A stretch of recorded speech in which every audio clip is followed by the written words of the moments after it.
Hello everyone, আসসালামু আলাইকুম। Welcome back my mini blog. আমি চলে যাচ্ছি আজকে গ্রামের সুন্দর একটি বাড়িতে। তাই আপনাদের সাথে রাস্তার পাশে সেই সুন্দর দৃশ্যগুলো শেয়ার করতে করতে যাচ্ছি, এবং আমি ফিল নেওয়ার জন্য আমি রিক্সায় করে যাচ্ছি। মানে মাশাআল্লাহ, আমরা যারা টাউন পরিবেশে থাকি তারা এরকম কিছু আমরা সচরাচর দেখি না। গাড়ি নিয়ে বের হলো, দুপাশে শুধু রাস্তা, রাস্তার ধারে শুধু বিল্ডিংয়ে থাকে, এরকম সবুজ মৃদু বাতাস, তারপর এরকম সবুজ ঘাস, গাছপালা, জমিন, এগুলো আমরা কিছুই দেখি না। তাই ভালো একটা আপনাদের সাথে শেয়ার করি। মাশাআল্লাহ, অনেক ভালো লাগে এখানে আসলে। আমার কাছে একবারে প্রাণ ভরে নিঃশ্বাস নেওয়া যায়, পিওর নিঃশ্বাসটা নেওয়া যায়, পিওর খাবারগুলো খাওয়া যায়।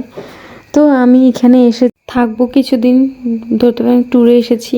তো এসে সুন্দর দুটি খরগোশের দেখা পেলাম, তারা আমাকে ওয়েলকাম করলো। তো গাইজ, আমার নেক্সট কিছু ভিডিও পাওয়ার জন্য যদি আগ্রহ থাকে বা দেখার জন্য যদি আগ্রহ থাকে, তাহলে ওয়েট করতে থাকুন। আসসালামু আলাইকুম, টাটা।